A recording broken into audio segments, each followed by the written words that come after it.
for the Hill-arious Show with comedian Malcolm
What up, everybody?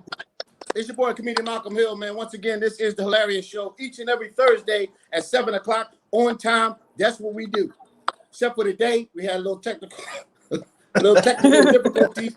It's all good. We all 7 o'clock, okay? It was daylight saving time. Don't worry about it, okay? Listen, I need everybody, once again, who laughing in the background? I need everybody to share this link, man.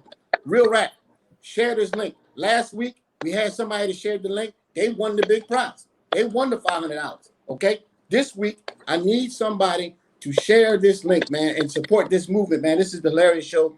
You know what I'm saying? We got a great show today. We got the number one, in my opinion, one of the best comedians in the world. My man Capone from New York City is going to be on here in a minute, right? Yeah, there you go. My man Capone is going to be on here in a few. But until that, we need everybody to share the link. And before we start the show, I got to bring on my co-host. What up, NA? My man NA is in the building. What up? What up? How you doing, big brother? What up, homie? We got a good show today, baby. We got a good show. Plus my other co-host, Philly Street Poet. Where you at, Philly Street Poet? What up? Street Poet done turned into a rapper. He was a church man a week ago. He done turned into a full-fledged rapper. Plus we got Invisible Lady Shine.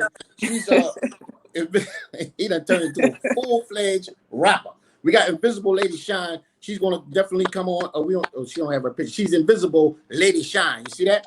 Invisible Lady Shine. Very, very beautiful young lady, man. But she comes on and she gives some knowledge about what's going on in the world, what's going on in the streets. All right. So we need some people, first of all, because we had a great show last week. We had first of all, we done had some of the best comedians in the world. We had Teray.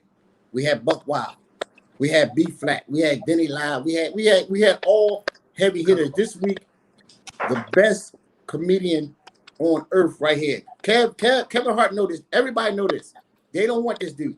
This dude is the best. Trust me when I tell you. You'll see what I'm saying. But before we start, right? NA, where y'all at? Where my co-hosts? Where y'all at? We here, brother. We right here with you. It's all about you right now. All right, I like that. Right? Before we start, like I always want to talk about, some things about my life that is why I do comedy. You know what I mean? A lot of things happen with me. For example, when I was a kid, my oldest brother told me we was going to be selling drugs. This is real shit. Y'all don't know nothing about that. We was going to be selling drugs. I said, Mel, my oldest brother's name is Melvin. That's an old name, Melvin. So you know that's old. When my brother's name is Melvin. So they don't make no more Melvins no more. They don't make no more Melvins. So Melvin, my brother Melvin said, Malcolm, we watching all these movies with drug dealers. He said, we're going to sell some drugs. He said, but we can't sell no drugs until, until I have a toothache. And I'm like, what do you mean you can't sell no drugs until you got a toothache? So, long story short, I'm going to school, and he says, listen, when you come home, I'm gonna have the drugs. So I'm in school, and when I used to be in school, people used to talk about me because I didn't have all the good clothes. I had holes in my shoes, whole 9 yards. But in my mind, Melvin got the drugs. That's all I'm thinking. Melvin got the drugs. So I'm thinking, by tomorrow, when I come back to school, we gonna be rich because Melvin got the drugs, right? So I get home from school, and he's sitting there with his hand on his face and a suitcase sitting over on the bed. And I'm like, you got the drugs, right? So he's like, yes, I got the drugs. I'm like, well, why? Long story short, he opened it. I'm thinking, remember how Scarface had all the cocaine and all the drugs piled up? Well, he opened the suitcase and he had a bottle of pills. It was the pills from his root canal. I said, no, reselling your pills from him. He said, yes, people want to buy pills. He's shaking it. It was only like, it was a couple of pills. I was like, we're going to get rich off of these little bit of pills. So I'm saying to myself, when I go to school, Melvin got the pills. We ain't going to make no damn money. And I was like, yo, we ain't going to get nowhere selling drugs. And you only got 4 penicillin and Percocet pills in your thing. So I said, this real shit. We was going to be selling pills. So I was like, so basically we're going to be selling pills every time you get a toothache. We can't, our supply don't come in until you get a toothache. And I'm like, yo, that was one of the reasons why we never sold drugs, because we couldn't get the supply until this nigga had a toothache. Real shit. We was going to be selling pills. And I'm like, yo, we ain't going to be, we're in the car real quick. We're in the car. We get pulled over, right? Cops pat us down. They pull a bottle of pills out of his pocket that says Miss Ruthie on there. I'm like, nigga, this nigga done stole, my oldest brother Melvin done stole somebody's pills. I said, so that's how we going to be getting the supplies from Miss Ruthie, and we going to be stealing pills. But long story short, we couldn't get no supply, and I was still going to school, you know, like a bum and everything, but it's all good. But that stopped me from wanting to sell drugs because we couldn't get no supply. That's real shit, though. We couldn't get no supply. But anyway, subject for the day, Streetport. Yeah. Has anybody heard about, has y'all heard about that bombing that happened? Oh, yeah. Over in bombing Lebanon. that happened. Did y'all see that? Did you see that? It was crazy. Yeah, absolutely. They're bombing over Lebanon. Wait a minute, is that a plane right there? Yeah, dropping water down. Oh, okay. Wow. Yeah, it was crazy. Look, that bombing, right? That bombing, I thought it wasn't real. When I first seen it, I said that cannot be real. Can't nothing get blown up like that. It looked like a movie. Yeah, it was like a movie, right? So I'm thinking maybe somebody was dropping bombs on them. So come to find out, how did that Streetball, how did those bombs, come like that? How did that happen like that? Well, they say it was like buried. They said something from Russia. There's some stuff that was buried over there for a while. But to me, the way I look at it, it looked like that could have been set. You say they saying that it was already already in the ground. Yeah, some stuff that was over. They said it was what was that? Let me see. They said it was buried for a while, but it was an accident. That it's supposed to have been an accident. That happened. Yeah, that was supposed to be an accident. What is this nigga over getting his hair cut? NA, what are you doing, man? No, that ain't mine. I think what's name is going. I don't see her in the picture no more. Don't worry about her. NA.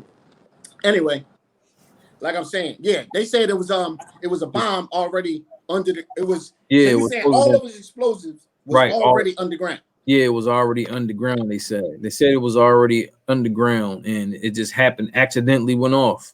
Right. You know what I'm saying? So that's crazy. So basically, what they saying is, we could be over top of some type of bombs, like right now. Right. And you don't even know. Yeah. But that was supposed to set. That was supposed to. They put that there. I say Russia. Russia has something to do with that. Those bombs that was under the ground. So that's crazy. Yeah. Russia has something to do with that. Yeah. Wow. that don't sound right. They need to get Russia out of here. Russia got something to do with everything. What'd you say? They need to get Russia out of here. It seems like Russia and China's and everything. Yeah, if a bomb could just blow up like that, that far. I mean, it was like 27 blocks. You seen that, right? Like 27 blocks of. It looked like one of those end of the world type bombs. Yeah. The way it went off like that. So if that can happen like that, right? The towers, the Twin Towers, how do we know that those bombs wasn't set up in there? Because it looked like the same type of situation. Which you ain't been paying attention. We already know the Twin Towers was a setup. We know who did that. You think it's yo, and that remind me. Listen, we got bombs. We got bombs down. Not like somebody eating a bag of potato chips. We got to upgrade our what the heck? Yo, listen. I had a conversation. I know this is a weak. This is a weak topic, but I want to. That's something in your situation. Me? I think that's getting neat. You think so? That's on your end, neat. That's on your Phone, end. the feedback. That every time you talk, say something. Me? No, we good. I'm It's crystal on your clear. end. Oh, for real? Oh, it is me. Yeah. Street boy, say something. Yeah, can y'all hear me? Yeah, we can hear you. Yeah, I can hear you. Yeah, okay. Oh, it's better now. It's better All now. right. We hope. All right, go ahead, Malcolm. All right, but anyway, listen, this topic is kind of weak, but I want to know what y'all think. Real shit. A couple of guys, we at the barbershop, and they talking about aliens. Do y'all believe that aliens are real? I say there ain't no such thing as aliens, and I'm gonna tell you why. Why I believe there ain't no such thing as aliens. I done asked about 10 people, and believe it or not, 9 of them said yeah. Me personally, I don't think there's nobody else around but us. Now maybe I'm crazy or whatever, but if y'all think, if anybody believes it's aliens, I need y'all to say something on the page right now. I don't think it is, because if you ever see them alien shows, right? Why all the alien shows, somebody see an alien in North Dakota, in North Nebraska? You know what I'm saying? Is it in North Nebraska? In North Nebraska, right? Why the aliens never land in West Philly, right? Or in North Philly? Why they always got to land on a farm that ain't nobody else there but the person that's seeing it, right? I mean, what, if it land in North Philly, where we going? Strip the damn plane down and be selling parts? Or we gonna be selling alien meat or something, right? Why aliens never land in North Philly? You see what I'm saying? So y'all think it's aliens? I think. Go ahead, Nate. I was gonna say, I mean, the aliens might look like us. Lord Jesus, I figured you would say that. The way these kids is running around, shit, they might be aliens. I don't know. You know what I mean? What is an alien? You know what I mean? That's true. That is true. You know, it might not be what we think it appears of what it's supposed to look like. But it's always some ship that got lights. Why the ship always got lights, right? Like the aliens got 100-watt light bulbs on the front of these planes. And plus, why every time they show the picture, it's always a fuzzy, staticky picture. Everybody got all these phones and cameras and shit and stuff, but the camera always take a fuzzy picture of the alien. Or it's moving too fast. Or you see the picture of Bigfoot, he like this, right? And that's the only picture of this nigga is this here. He ain't got nothing else but this nigga like this. That's the Bigfoot picture. You know I think the aliens is the people like the LeBron James that play so good. You're like, how the hell y'all jumping out there? Yeah, he could be. Yeah. Why? Where they get them lights from? Look at that picture right there. Where they get them lights from? Why it always got to be built so good with lights? You know what I'm saying? Right. Yeah.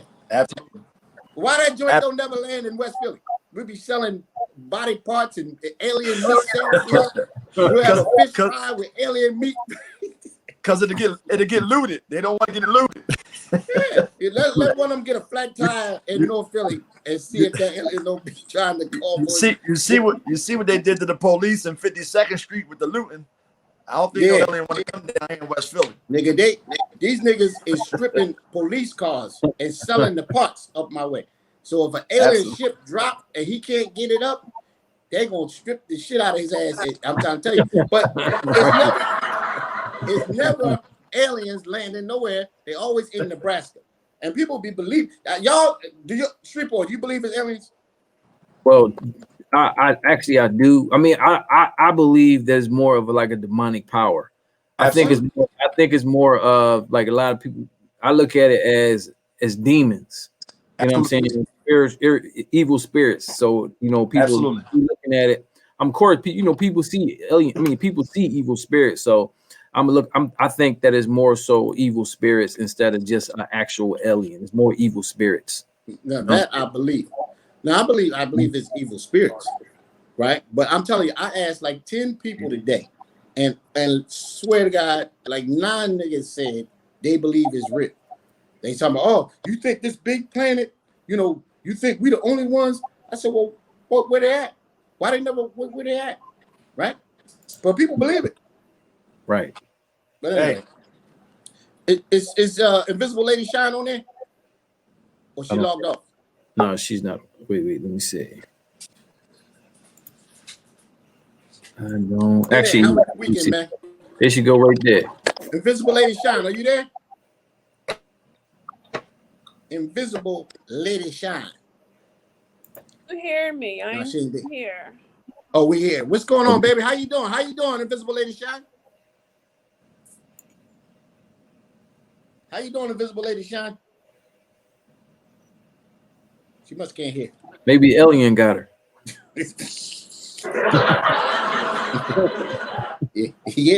Yeah. Well, she ain't on right now, so it's all good. Like I said, she got an alien signal. I know that's for sure. That might have been the feedback. Take it off and just There she go. I think I hear her. It's like she coming from a far distance trying to catch up with us. But anyway, we got a really good show today, man. We got my man Capone is going to be on in a minute. Plus, we got another comedian that's going to be on. Actually, I did a show with him. And they got my man Capone, right? Let me tell y'all a quick story about my man Capone, which I know he gonna go into it himself. I know he gonna go into it, right? When I met the brother, when I met him, I was doing a show at Hibachi, right? Right. And he was the headliner, and the room was very hostile. People was talking. It was loud. This, that, and the other, right? Long story short, I did my thing. I quieted the room down. Then Buck Wild came on, whatever, right? And then when Capone came on, he said, "Listen, before I even start, I want y'all to know this real shit." He said, before I even start telling one joke, he said, y'all need to give a round of applause for that boy Malcolm Hill, because he's definitely a bad dude, right? So I'm like, that's what's up. He said, as a matter of fact, I'm gonna give you my number and I'm gonna bring you to New York, and I want you to do my room out in New York. Cool. So I does this room out in New York and everything, right? So long story short, the next year, he's back at Hibachi again. Now, he's the headliner. Headliners go on last. I'm the host of the show. I'm supposed to go on first. I go on first, make the people laugh, bring him on, because that's who they want to see, right? They don't want to see me. They want to see Capone. This guy's the big man, right? So we in the lobby before the show start. Room is sold out, over 500, 600 people in there, right? So I'm about to go on stage. So he says, no, hold on a second. I said, what do you mean, hold on? He said, what we're going to do is I'm going to go on first. I said, what do you mean first? I'm going to go up there first, bring you on, right? And then bring you on. I said, well, whoa. You've been doing this for over 25 years. I mean, in my mind, I didn't say it to him. I said, you've been doing this for over 25 years. I've been doing it for about a couple of years, which don't really mean nothing.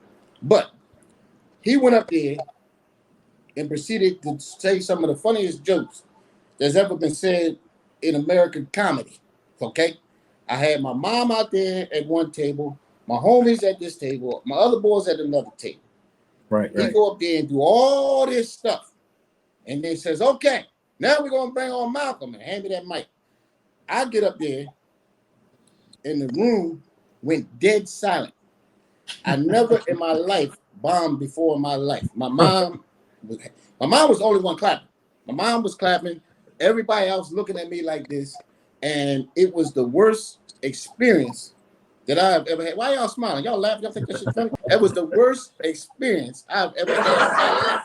Oh, y'all can play the claps now and that shit. I'm still feeling the bomb. Like that was like he purposely went on first in front of me.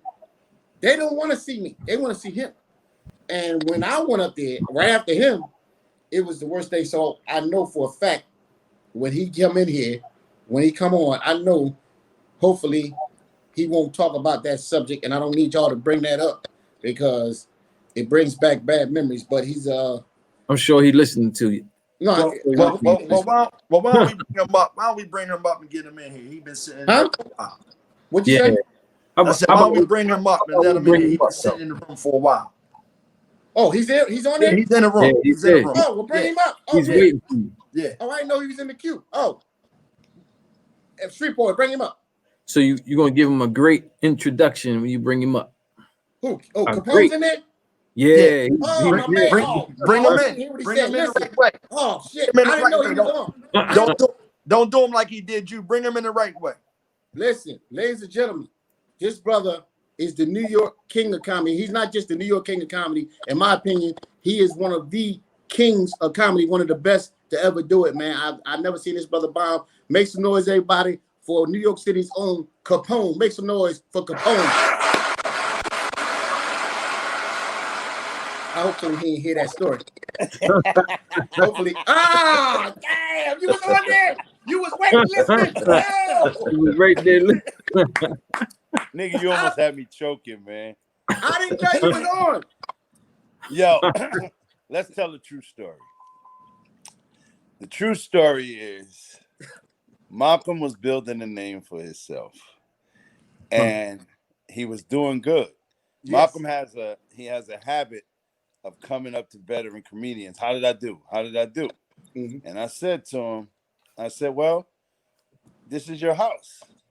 You're not really being tested. That's what made me say, I'm going to go first. And when I go first and you follow me, then you ask me that question. No. Not only did the crowd turn on him, he turned on himself. Malcolm got in there, one joke. The joke didn't work. And it was the funniest shit that I've seen, because he would say, oh man, these shits usually work with y'all. What's going on tonight? Why did you do that, man? Yo, why did you do that, man? Seriously. I've been wanting to ask you that for years. Let me tell you something, man. In this game, you have to build character. If you want to be one of the best, I don't give a goddamn who goes on in front of you. You bring that crowd in front of your world and to your world. Keep it being. So every time you hosted, you was that front man. You was the guy who got up there and did their thing. Right. So nobody really tested you. No. And so I said to myself, this nigga really think he's that great. I'm going to put him to the test and see how great he is. And he not lying. I went in they ass that night on purpose. Nigga, the funniest jokes I ever heard in my life. The bad part is Malcolm would call me, man, I mean, that never happened to me. I said, nigga. No, that never happened. Go. I said, let it go, bro. This is what training camp is all about.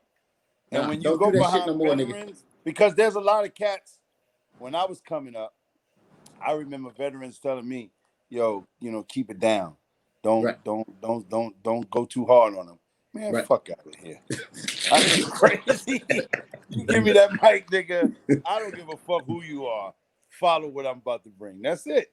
And that's what I was trying to teach Malcolm at the time. Can't nobody follow that shit. Can't nobody follow. What you did at that show. I done been on after a lot of people. What you did at that show, can't nobody follow that shit. I don't give a fuck if it's Kevin Hart. I don't give a fuck if it's who the fuck ever. The shit that you said and the power and the way you said that shit on that stage, the average nigga come up there talking about Mickey Mouse and Donald Duck and all that shit there, that nigga go down in flames. Yeah. Can't nobody follow that shit.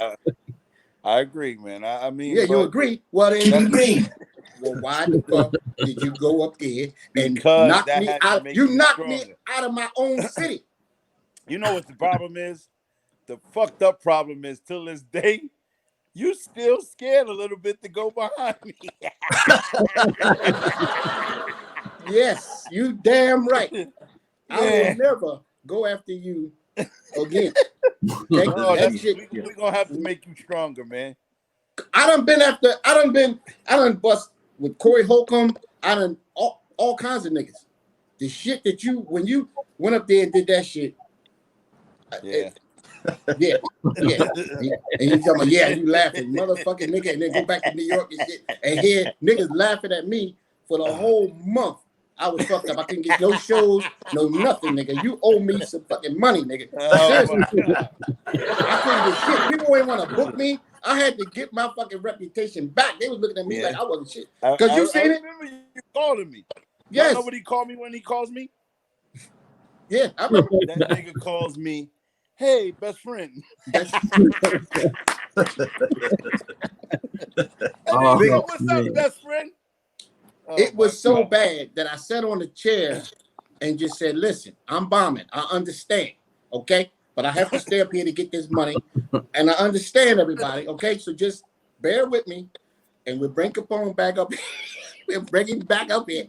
Yo, that was the worst time of my life in comedy. But it's all good. But forget that, okay? I got to let that go. Bro. Tell the people real quick, how did you get started in the comedy? Like, what made you, because you like really the gangster of comedy. How'd you get started into this? And you really like a gangster of this shit, the Godfather.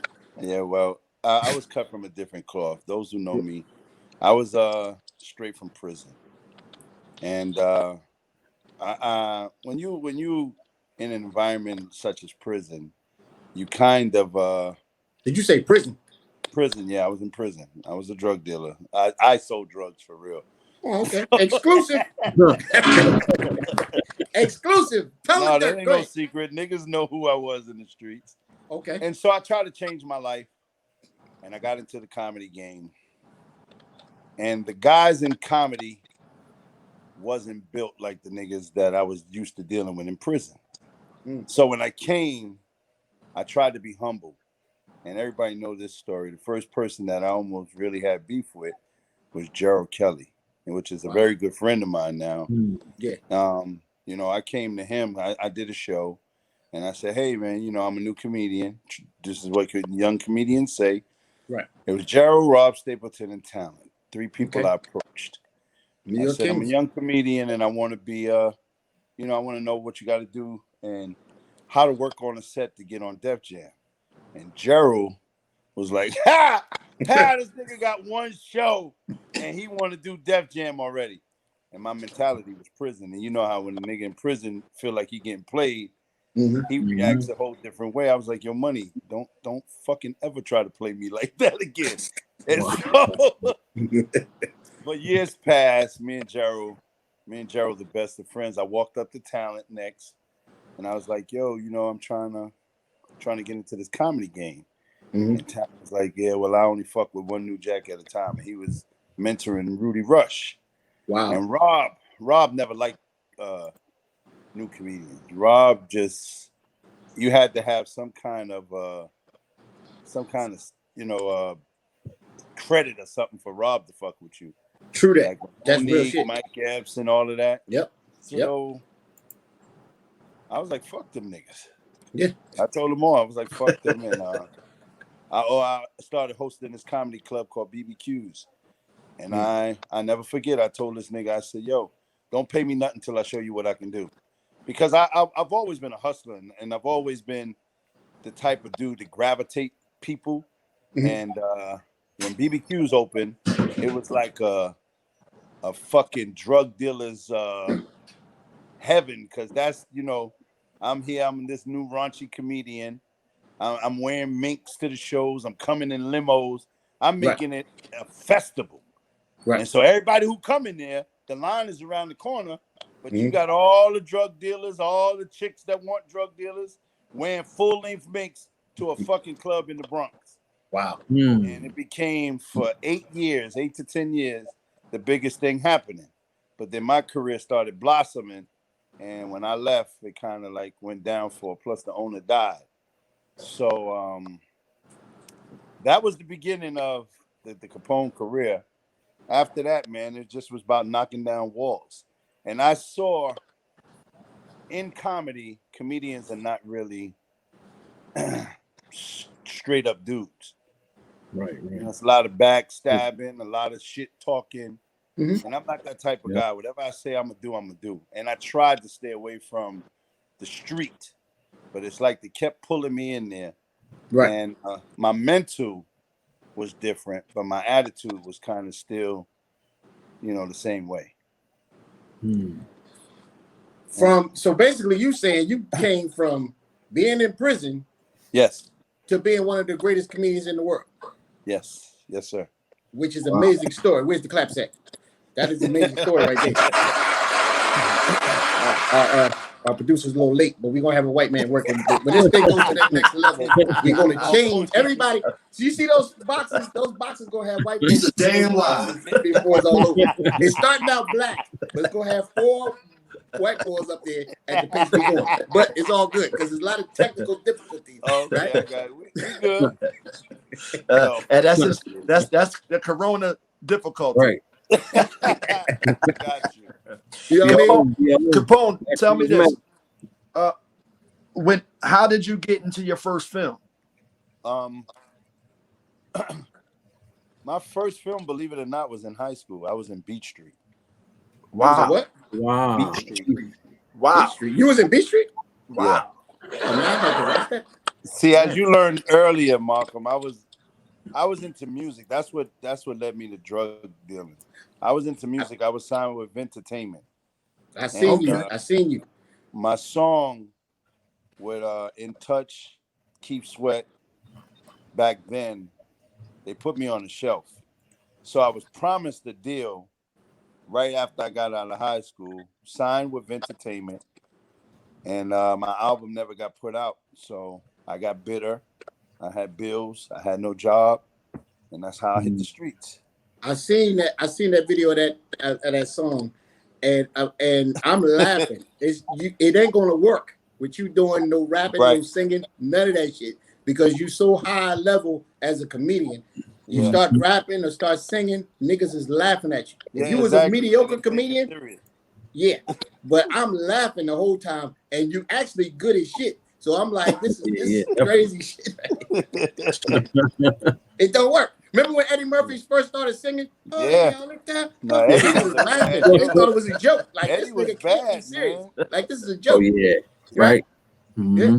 Now, Jamie Foxx, he was singing, and first they thought it was like, hold up. But then he kept doing it, and he's like, okay, we gonna accept that. But you a gangster, nigga.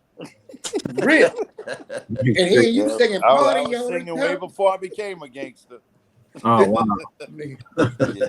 It's one path, nigga. You can't do 2 paths, nigga. You can't be a goddamn singing ass nigga and a comedian ass nigga. That don't work. Yeah, you know what I mean? You're right. No, that ain't gonna work. Because So if you was mediocre, it would work.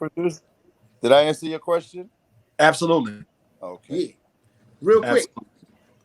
Go ahead. Who is this? I don't know if you want to answer this or not, because you be with everybody. Give me your top 5 comedians. But you be with everybody, so you ain't going. This is politics, but I need ratings, so give it to me. I'm not I don't have no top comedians. I knew you was gonna say that. And come on, man. If you know my background, and I'm not, it's not a cop you ain't gonna. out. I know. My background tells you this. If you know anything about me, I fuck with young comedians trying to help them come in the game.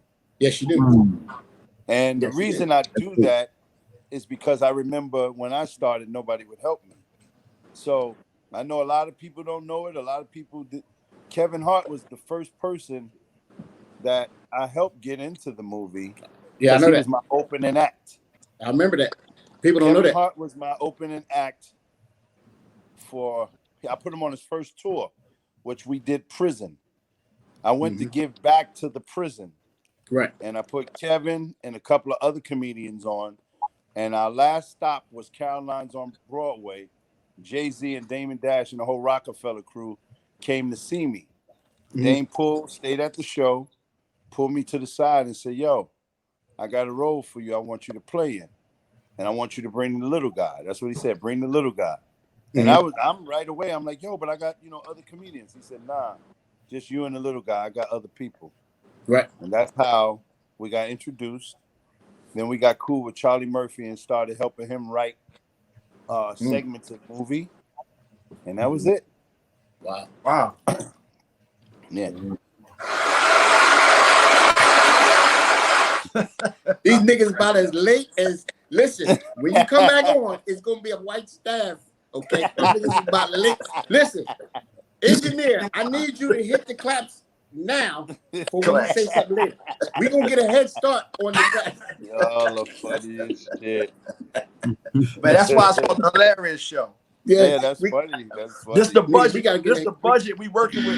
This the budget we working with Malcolm Hill. And if Malcolm is the fucking king of the budget, y'all gonna stay this way for a while.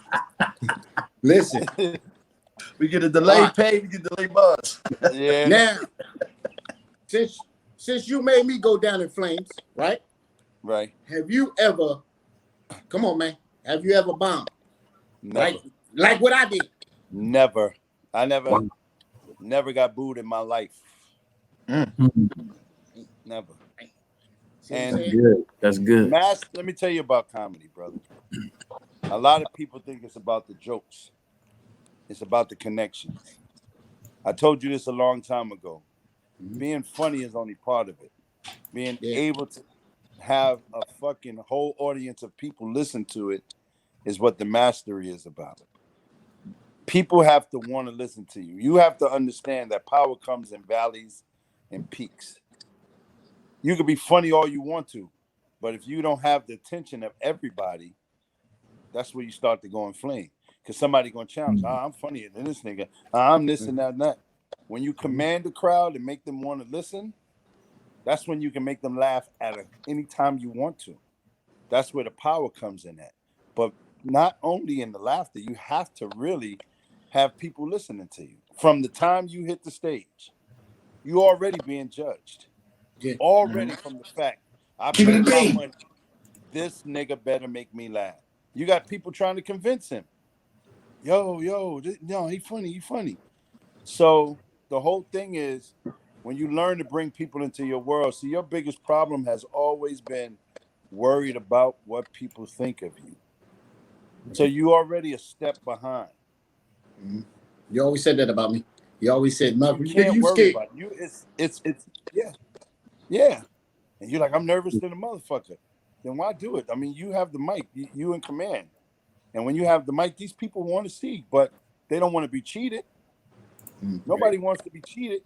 So you got to pull through. And no matter what you talk about, it has to make fucking sense that concerns you. There's a lot of comedians out there, excuse me, that got jokes, but they don't have no substance. Who are they? What are they talking about? We all can talk about the same shit, but there's substance. You see, my whole career has been segments of my life. Right. When I first came home from prisons, I was an arrogant motherfucker. Not that I wanted to be, but that's the persona that I had to come off with. And when I came off, I wasn't that funny. People used to tell me, there was a guy named Jimmy Mack that said, yo, man, these women love you. Mind you, I was diesel, nice shape, nice looking, but I had a jail mentality. And I had a woman that broke my heart while I was in jail. So my whole mentality was, fuck these bitches and fuck that. And so, that's why you talk that fuck these bitches. Yeah. Okay. So when Jimmy Mack said to me, he said, listen before you open your mouth. And I didn't know what he was talking about. So when he introduced me, you heard, ooh, I dress nice, I smell good, I look good, but I still was dealing with a pain that I didn't know I was dealing with. So anything that was supposed to have been funny to me, as soon as I opened my mouth, I already lost half of the crowd because I'm disciplined. And then that's why I turned my whole game around to find out what it is that women like. because they like me. And if you notice, I done mastered that shit. I mastered relationships. I mastered how a man should treat a woman. It wasn't always that way with me. And that's where my niche went up and people wanted to listen to me because I had that thing that women wanted to bring their men. You need to hear this. That type of shit. And brothers come in and be like, nah, nigga, you put that shit down. And so it's a whole different type of thing. And as I got older, I started changing my set around. Started talking about the culture. You know, not, you know, how funny we see shit. Everybody got a Chinese joke now. But the way I talked about it and broke women down, I was like, black women take dick. You wouldn't even know you're doing nothing to them because they so used to you trying to kill her. Right. She's still White women, the reason black men started like the white women, because of the fucking sounds they was using. Oh God, I want your black cock.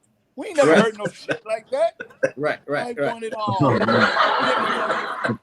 And Latino, we found them as exotic.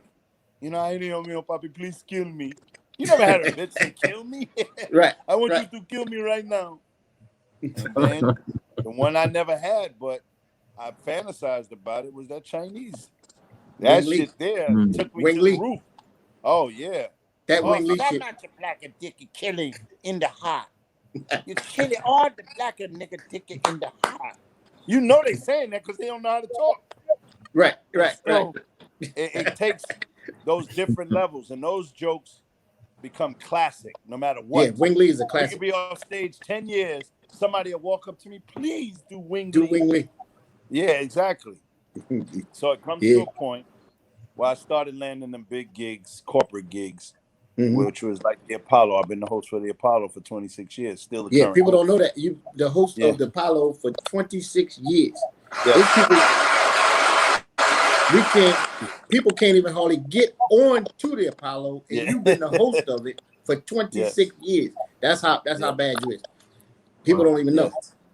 People don't know. And I never cursed, not one time on the stage. So when people talk about, are you serious?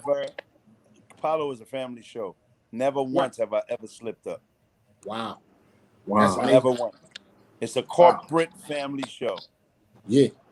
And so when you hear people say he got a vulgar mouth, it's just people making up excuses. And that's why I always tell you, people are going to always have something to say. Allow them to say it, but let your actions prove them different. Oh, I remember when I first started, oh, he'll never do this. He'll never be out of town. He's a New York comedian. He's just everywhere I touched. It was the same thing because of you don't let niggas change you. You change your surroundings and bring them into your world.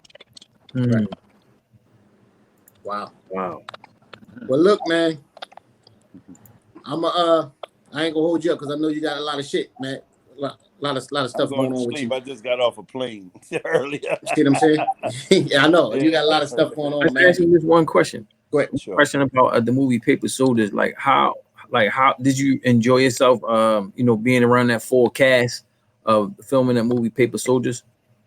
I would say Paper Soldiers. I don't think any of us knew how big it would be. I won't say that was the start of Kevin Hart, but Dame had an eye for talent, and his eye for talent was something that was just unbelievable. You know, people don't know that nobody wanted to fuck with Jay-Z until Damon and Biggs put up the money. Wow. None of the agents nobody going to hear that, near that. And he believed in him, just like he believed in me. He believed in Kevin. He believed in Smokey. He saw something in us. Unfortunately, he was becoming too powerful for Hollywood. Damon? You talking about Damon? Yeah. Was becoming too powerful? Yeah, okay. He was becoming too powerful. He showed us black brothers that you don't need no backing if you put your mind and your own money to it. And the craziest shit is that everybody is seeing it now. We're on the same playing field. Ain't no real big stars now. Niggas got more money, but we all trying to still stay relevant. You know what I mean? But keep it a bean. Huh? That was my keep it a bean. My engineer put keep it a bean on there. Hey, brother, I don't know. Keep it a bean. Hey, I don't know. I'm not in charge. All right. But yeah, that's what it's all about. And now, like right now, you got your own show. You know, you got your engineer, you got your sidekick, whatever you got, but it's yours. Right. If this goddamn pandemic and shit wouldn't have happened, all you would have been worried about is getting on stage. Yep. Yeah. Right. Yeah. So right now you're creating a line for yourself. You're creating. You don't know how big this is going to be. Right. You don't know how many people that's going to be on it. You know, right now I got a show that is on YouTube that's becoming one of the biggest shows out, which is Comedy Hype News. Okay. And it's a very, very broad situation, but we didn't think it was going to be that way. And so now I'm creating my own movies. I ain't waiting for nobody to fucking give me a check. Right. Put it in there yourself. And that's the way you got to do it. And unfortunately, it took a tragedy like this for us black men to start sticking together. Wow. Yeah. Right. That's true. Well, look, man, it was an honor to have you on, and I did not know that you was going to be on there to talk about the way you made me we were going to talk about that anyway, because you weren't going to let that go. That's why you prepped them, because you didn't want me to tell the real story. You know, he's been telling me all day. He going to get on me when he get on here. Yeah. I know he going to get on me. He beat you too. But you know what, dude? And I'm going to tell you, I like this kid from day one. And I knew he had a talent, but he also had a fear. And his fear got the best of him. So when I was doing what I was doing at the time, it was like, my nigga, you know, if you're going to claim something, make sure you got the body to back it. To be the king of Philly, of course, you got Toure, you got Buck Wild. All these dudes is the king. But I never heard nothing bad about Malcolm. And I'm not saying that because he's on here. Right. He has the ability to make people like him. The only thing is that he fears to take it to that next level. And even I talked to Mikey O, and I'm like, yo, the nigga got to step out of his range, get out of his comfort zone. So when I brought him to New York, it was just to show him, get out of your comfort zone, dude. You can do Philly all day, and these niggas will make you feel because you're likable. Yeah. I've heard shit about Toure. That's my dude. But I heard shit. I've heard shit about Buck. That's my dude. But that's true shit. Never heard nothing about Malcolm. He's a likable guy. But me personally, as a comedian, I know his fear. And until he overcomes that, he's going to be in the same spot. I'm glad y'all doing what y'all doing now because it gives him range to speak. But you got that fear shit has to become fearless. Well, I'm so gonna say that. I'm so glad that you said this in front of me, because I've been telling him that for the last 4 or 5 years. So to hear you say that, I know it's confirmed. He just needs to believe in himself because he's the man. Definitely the best host in Philadelphia that I don't ever heard. He is, and let me tell you something, brother. As a black man, to be liked is a really, really fucking complicated situation. Toure is one of the baddest niggas to walk this earth, but not everybody like him. Absolutely, not everybody like him. That's my dude. Not everybody like him. Buck Wild. If you take a Toure and a Buck Wild together, you could create a Malcolm. Let me tell you why. Buck Wild don't give a fuck. He might not. Wait, say that again. That day. Say that part again. Buck Wild don't give a fuck. He might not be funny that day, but he gave it all he got. He's fearless. Yeah, he's fearless. Yeah, he's fearless. Talk shit about him. He's a crook. He steal jokes.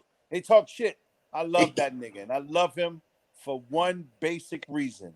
That motherfucker is fearless. Yeah, he's fearless. He's fearless. He definitely. That's his biggest trait. And if you take Toure's attitude, you take Buck Wild's fearless, and you embed that into a Malcolm, then you got one of the baddest niggas to ever touch a mic. We need to keep that clip. I need us engineers. Save that clip.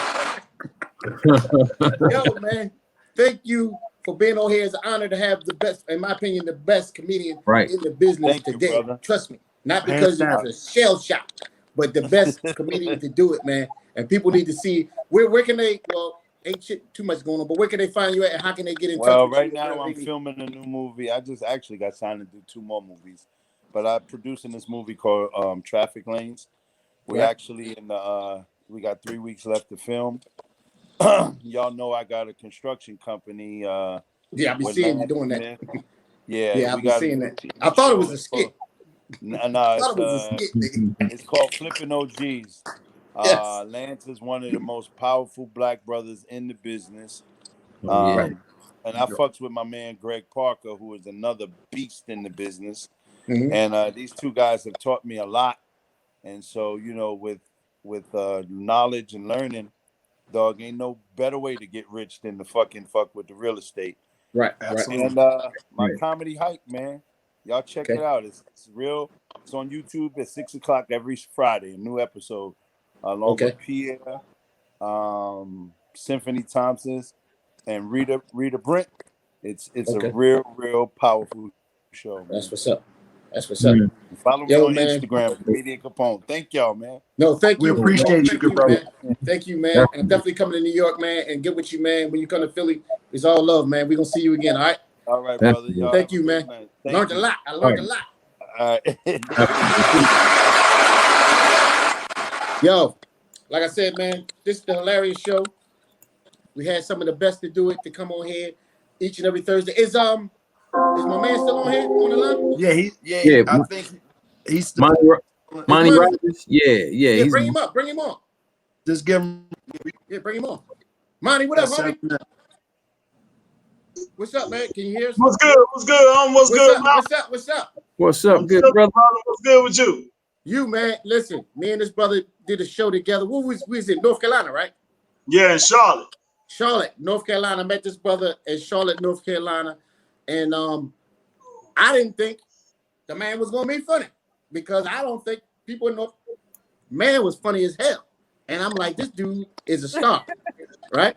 So tell the people real quick, tell the people who you are, and tell them where you're from, so the people know who you are in Philly, man. Because we definitely got to bring you to Philly. Street Poet and Nate. We got to bring this brother to Philly. But tell him, make him big real quick, and tell the people who you are and where you come from.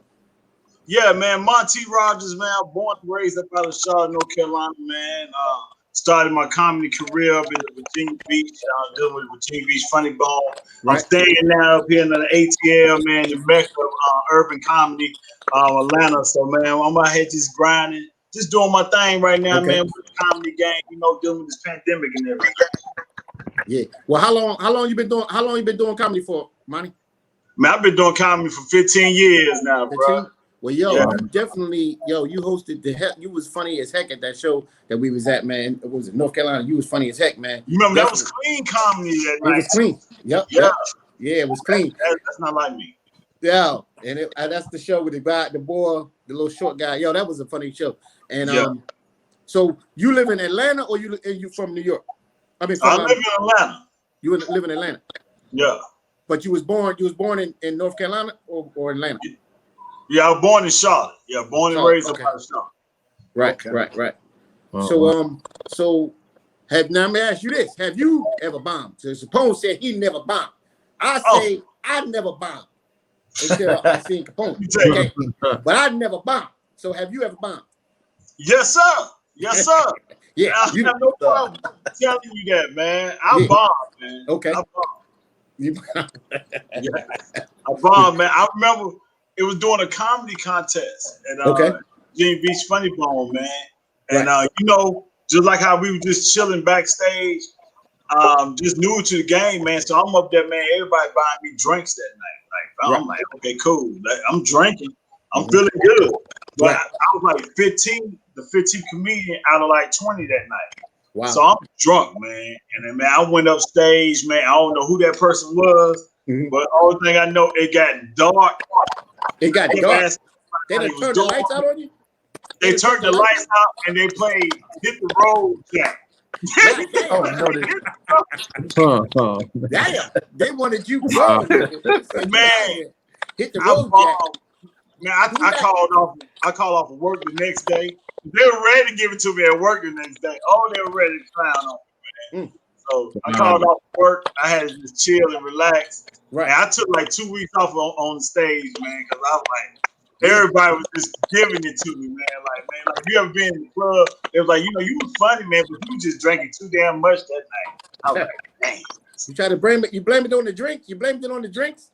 Yeah, I blame it on the alcohol, man. That's what I learned, man. That drink after you perform. Don't drink before, man. You get drunk before and you headline or you doing your thing. Man, it ain't gonna be no good show. But what do you think the problem was? Did you go on after a Capone, or the people just ain't understand your jokes, or what do you think the problem was? Oh man, shit! I was slurring. I kept asking everybody how they was doing. I heard somebody came up there and was like, "Tell a joke, nigga." Yeah. Tell a joke, nigga. I was like, huh? What do you think I've been doing for the past 20 minutes? Man, it was only like 2 minutes. It was like right when I got on stage, I did my little intro dance, and then next thing I know, I started sweating. And then that's when that Jose Quavo, that Hennessy, all that shit just coming out, man. I'm like, dang. You said the Hennessy was coming out. And the Quavo. Hey, I'm not gonna lie. It's better for people to boo than the room to be dead silent while you talking. Because when I bombed, I ain't gonna tell y'all when it happened, but I think y'all might already heard. Nobody was saying nothing. Like a silent room while you talking, and nothing is like. I swear to God, I didn't hear one person laugh and shit. Right? It was like this is like, did this nigga tell these people to don't say a word while I'm up on the stage? Like, he must have got there before I got there and said, when Malcolm on stage, don't say shit, don't chuckle, don't smile, nothing. It was like it was just like this the whole time, like zombies. Like, I was like, this can't be real. Like, was you was getting booed or it was silence? Oh, it was booed, man. It was booed. That's good. That's good. Room got small. It was straight dark at night, like what y'all just played. The room got dark. I told you I had flashbacks for 2 weeks, dog. People kept walking up on me in the clubs and everything. Like, yo, man, you was funny. You had just too much to drink. Now, what was one of your funnier shows? What's a more memorable show? Oh, most memorable shows, man. When I always like competitions. I did the Bay Area Comedy Competition in 2010.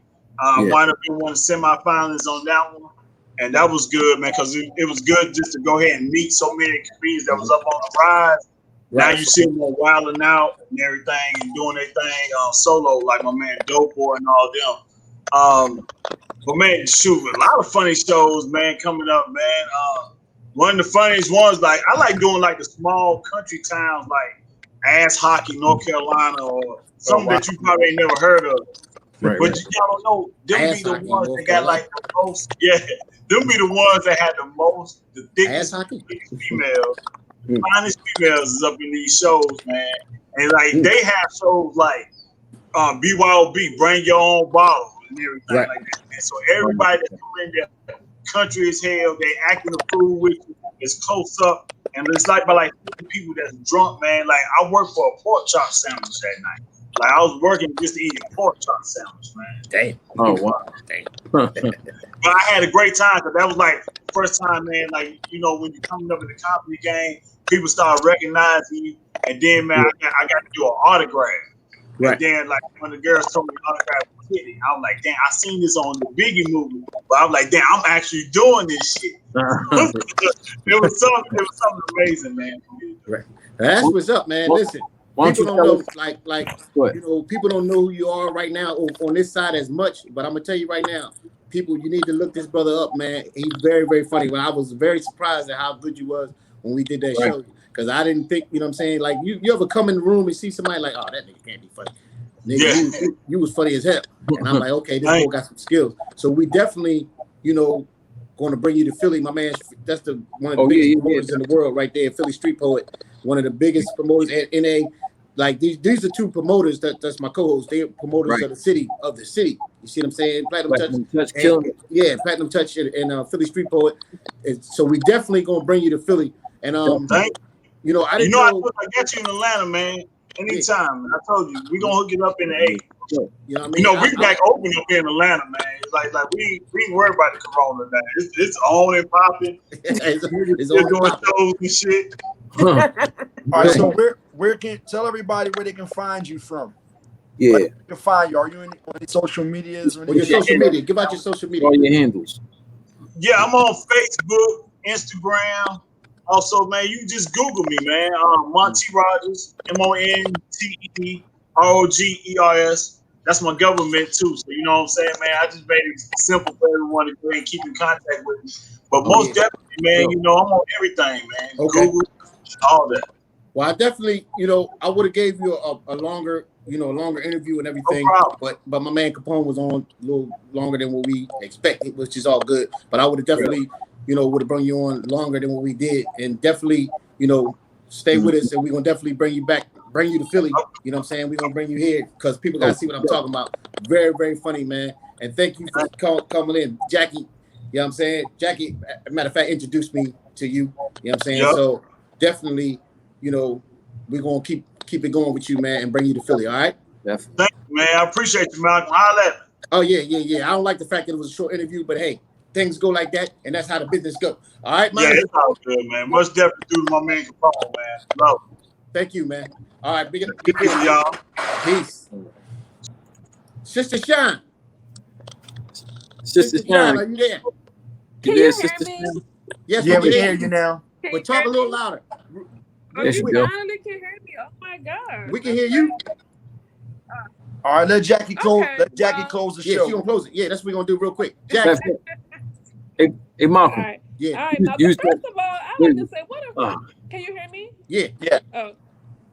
Okay. Well, first of all, I like to say, what an awesome show. That was really good information from Capone. I was not looking for that from him. I was looking for him to get up there and, be this, be that. Right.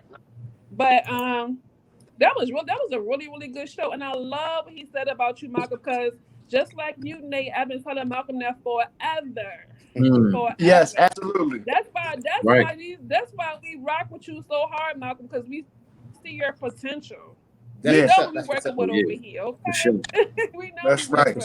All right, so let me get into me. So peace everybody. I am Shine, and what I do every week here on the show is basically just give a little bit of news. So the news, the hot topic that I'm talking about this week is what's going on in the world is very serious. A lot of people are suffering from anxiety, depression, and we're hearing about a lot of people starting to try to commit suicide. So we heard about Tamar Braxton. Yeah, really, we heard about Tamar Braxton. I really didn't think that she really tried to commit suicide, but she did. She did. Wow. And then today on the news, we have Michelle Obama. So she was a topic today of the news because in her podcast, she has a podcast now, and she was saying how she's suffering from a small symptoms of depression due to everything that's going on out here in reference to the pandemic, in reference to the race relations and political strife surrounding everything. So that anxiety and that depression and that suicide is a real thing. So I just wanted to point out, say something a little bit about that. So what I will say about that, when we think about it, as I said before, Tamar Braxton, she's beautiful, she's rich, she has a child, she's super successful, she's in a loving relationship. So so we see on TV, you know what I mean, or whatever. However, old girl really tried to kill herself. Yeah, she tried to kill herself. Wow. Yeah, she really tried to kill herself. And then we look at it, and then again, Michelle Obama. I mean, when I think about Michelle Obama, I think about a woman who's a strong Black woman who has all those attributes that I just mentioned in Tamar Braxton. Now, if they are going through a lot because of what's going on in the world, think about the average Joe. I mean, exactly. And a lot of people, they're not even getting they just stopped giving out stimulus checks. The unemployment, extra stimulus with the unemployment. So just think about what the average Joe is going through out here. So what I want people to know is that I understand that a lot of us are going through a lot, and Right. it's affecting us. It's affecting us mentally. A lot of us are depressed. But what I want everybody to know is that guess what? You're not going through this by yourself, and Right. that we are all going through this together.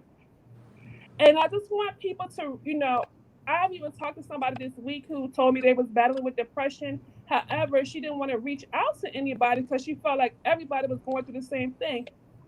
And what I told her is, you are right. A lot of people are going through the same thing, but that is why it's very important for us to reach out to each other, because even though a lot of us are going through the same things, we can use each other for a sounding board, to relieve some of that stress. So I feel like this pandemic should bring us all back to be more, having more of a humanity and Right. empathy towards each other. Because guess what? As I said before, we're all going through the same thing. So I do have a few tips to help with anxiety, and you've heard these before. Of course, it's very important for you to be spiritually connected. I mean, connect spiritually through prayer or through meditation. It's very important for you to surround yourself with positive people, positive Right. energy. Malcolm, energy is very, very important. Just think about it. If you No could talk. look at TV all week long and you could be depressed by all the bad news, what happens if you turn that television off and surround yourself with positive people and positive messaging, like through positive podcasts, positive music, by reading positive books? I suggest that everybody surround yourself with positivity. Let that be the energy that gets into your subconscious. And then, of course, we need to eat right, drink plenty of water, exercise. And one important thing is to, when you're feeling down, sometimes the thing that can pull you up is, as I stated before, if you help build other people up. So those are just a All few right. tips that I thought I'd give in reference to. Amen. Excuse me, Malcolm. Thank you. Amen. Oh, Thank so sorry. you, I thought you. Invisible Yeah, I'm not, Lady and don't. Shine. I'm We not finished. Don't cut me off, man. Anyway, I'm almost finished. Don't cut me off. So anyway, those are a few tips that I wanted to give out there to help people who are dealing with anxiety. But I want to also give my personal 2 cents. Now, I'm not holier than thou or anything like that. I'm a licensed, certified backslider. But let me tell you this. I am at peace and have been at peace through all of everything that's going on out here in the world. Why? Because I truly have a connection and a relationship with God. Now I know y'all up here, Malcolm like to cuss and everything like that, but Yeah. God loves us anyway, Malcolm. He loves us anyway. Now, having a Amen. stable and a real relationship and a real connection with God, that doesn't mean that we're not going to go through anything. But I tell you what that means. It means that you will never be alone, and that you will never go through those things by yourself. You're Real all talk. Real God. talk. Definitely prayer for real. I'm not just talking. I live this. Prayer really do work. So let me say to that person out there who's thinking about committing suicide, because I see it all the time. I'm in the nursing field. I see it all the time. People are really anxious. People are turning to medication. They're turning to drugs. And they're just self-sabotaging themselves because they just are living in fear of the unknown. But let me say this to you. Let me tell you how powerful you are. If you're out there and you're sitting out there thinking about suicide, let me tell you how powerful you are. Most people are scared of death. So if you're not Mm. scared to leave this world, and if you're not scared of death, then oh boy, oh sis, you can do anything. You can do Mm. anything. Only thing you have Real to do talk. is just change the story that you're telling yourself. So I'm going to leave you guys with this. One of the best medicines that you can have to combat depression is right here on the Hill-arious Show, because we all know that laughter is the best medicine. So Malcolm, did you know you was a practitioner? Yes, Yeah. I Absolutely. am a practitioner of All joy. right. I'm a Yes, you practitioner are a of joy. Okay? practitioner. That's right. I like that. I'm a and the practitioner of joy. and the last thing, yes, you are. You are. That's one of the the one thing to get us through, Black people, we've always used humor for everything to help us get through everything. That just changes our energy. Energy, like I said before, is very powerful. And the last thing that I would say is that one of the major stresses that's going on in this world right now is our leadership. So if you want to help yourself, you want to get rid of some of the burden and the stress that we're going through, November the 3rd, get out and vote and get that stress out of here. Get it out of here. So you're absolutely right. Get out and vote. Guys with that. That's right. Listen. That's right. November the 3rd. Invisible Lady Sean, thank you, and we love you to death. Very, very positive words. This is the Hill-arious Show. Make sure you tune in each and every Thursday, 7 o'clock on time, man. We have some of the best comedians in the world, you know what I'm saying, coming on this show, man. It's been a great show. My name is comedian Malcolm Hill, man. I need y'all support. Share this video. Shout out to NA. Shout out to the Philly Free Poet. Shout out to the engineer, man. Shout out to everybody, man. And make sure you tune in each and every Thursday. Ron G. My man Ron G. Shout out to Ron G. Hey, the best engineer in the world. No lie. My man Ron G's, man. Make sure you look him up. Ron G's is in the building, man. Listen, great show tonight. We'll see y'all next week. Let's go. Peace. Peace. Peace.